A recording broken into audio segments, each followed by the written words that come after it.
नमस्कार दोस्तों, मैं हूं रेलवे पॉइंट्समैन अंकुश। दोस्तों स्वागत है एक और नए वीडियो में। अगर आज के समय पे आप रेलवे ग्रुप डी में जॉब लेना चाहते हैं तो कंपटीशन इतना ज़्यादा हो गया है कि ओपन कैटेगरी से इसकी कट ऑफ क्लियर करना थोड़ा मुश्किल हो गया है। लेकिन एक और तरीका है इसको आसान बनाने का। अगर आप रेलवे से अप्रेंटिस करते हैं तो आपको 20% का सीटों में रिजर्वेशन जो मिलता है उससे कम मार्क्स में सिलेक्शन हो जाता है। और अभी east coast railway Bhubaneswar zone से टोटल 1599 सीटों पे अप्रेंटिस की वैकेंसी भी निकाली गई है।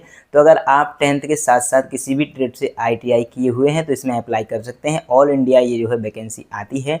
तो अगर आप भुवनेश्वर से हैं तब तो ठीक है, नहीं अगर आप दूसरे स्टेट से भी हो तब भी अप्लाई अगर करना चाहो तो कर सकते हो। इसकी जो है सिलेक्शन के लिए किसी भी प्रकार का कोई एग्ज़ाम नहीं होता है। आपकी 10th और ITI की मेरिट के हिसाब से आपका सिलेक्शन होता है। तो आइए जानते हैं इस वीडियो में इसकी पूरी की पूरी प्रोसेस, किस डिवीज़न से कितनी वैकेंसी आई है और किस तरह से आप अप्लाई कर सकते हैं। सारी चीज़ों के बारे में समझते हैं, इसके बाद आगे की बात करेंगे। तो देखिए दोस्तों, ये हमने इसके ईस्ट कोस्ट रेलवे का जो एक्ट अप्रेंटिस की वैकेंसी आई उसकी नोटिफिकेशन से ये पूरा डाटा उठाया है। तो सारी चीज़ें आपको हम एक एक करके बताते हैं। ईस्ट कोस्ट रेलवे जो भुवनेश्वर जोन है वहाँ से 2026-27 के लिए एक्ट अप्रेंटिस की वैकेंसी आई है। तो टोटल जो वैकेंसी है वो 1599 वैकेंसी है, जो कि इनमें जो डिवीज़न है उनकी कुछ वर्कशॉप के अंदर आई हैं। इसके फॉर्म भरने की जो डेट है 26 अगस्त शाम 5 बजे से स्टार्ट हुई थी, जो कि 15 सितंबर के शाम 5 बजे तक चल रही है। तो इस डेट का ध्यान रखना।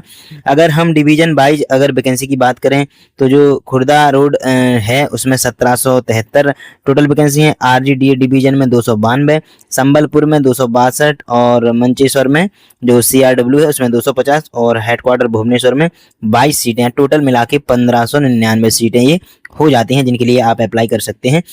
अगर बेसिक एलिजिबिलिटी क्राइटेरिया की बात करें तो एज लिमिट 15 से 24 साल जनरल वालों के लिए रहती है, जो कि 15/9/2026 से काउंट करी जाएगी, 15 सितंबर से। रिलैक्सेशन की बात करें तो SC ST वाले कैंडिडेट के लिए 5 साल का, OBC वालों के लिए 3 साल का और PWBD और एक्स सर्विसमैन वालों को 10 साल का एज में रिलैक्सेशन मिल जाएगा।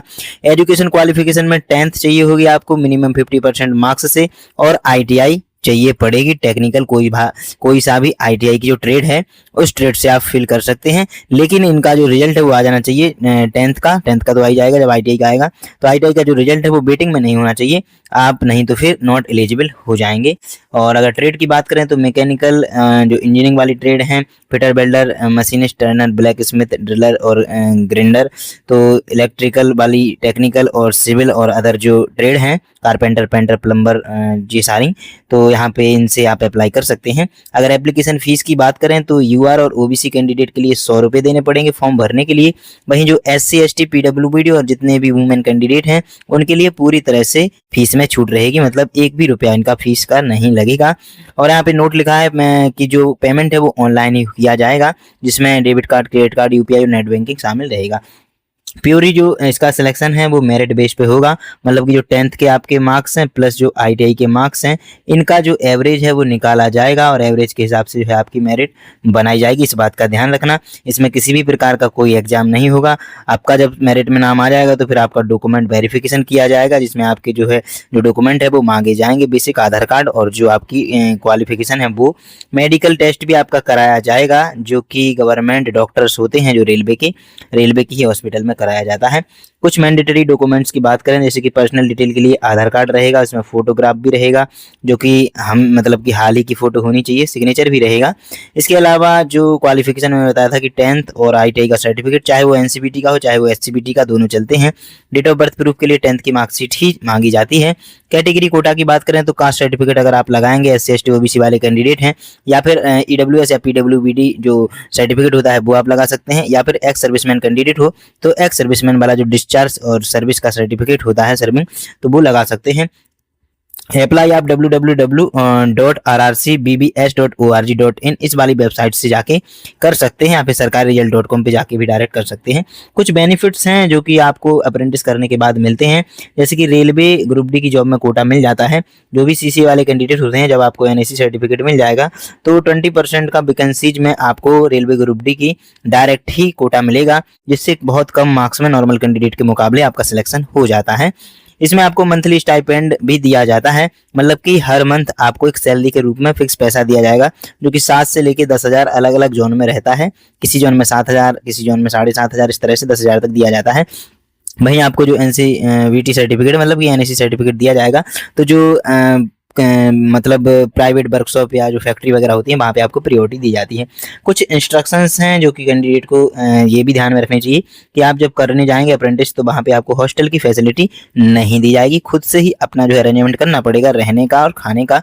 अप्रेंटिस जो है ये कॉन्ट्रैक्ट है, मतलब कि जो भी आपकी ट्रेनिंग होगी और जो भी मतलब खर्चा आएगा स्टाइपेंड का, तो अगर आप अप्रेंटिस नहीं करते हैं, बीच में अगर छोड़ते हैं बिना किसी रीजन के, तो फिर आपको जो सारी चीज़ें जो कॉस्ट है ट्रेनिंग की और स्टाइपेंड वो वापस करना पड़ेगा, जो कि बहुत ज़्यादा हो जाता है। तो बीच में छोड़ना बहुत ज़्यादा नुकसानदायक होता है।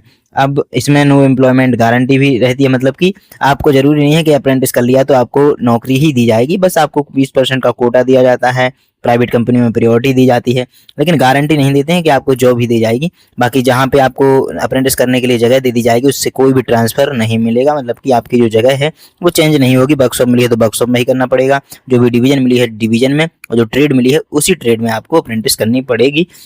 इसके अलावा कुछ गलती हैं कि फ़ोटो सिग्नेचर बिल्कुल लेटेस्ट और अपने ही अपलोड करना, गलत करोगे तो फिर आपका फॉर्म रिजेक्ट हो जाएगा। नेम और डेट ऑफ बर्थ मैच होनी चाहिए आपकी सभी डिटेल से। इसके अलावा आईटीआई में रिजल्ट जो है या तो वेटिंग में नहीं होना चाहिए या फिर उसमें फेल नहीं लिखा होना चाहिए। तो ये चीज़ों का ध्यान रखना, और यही सारी जो है डिटेल थी जो कि इस नोटिफिकेशन के बारे में मुझे देनी थी।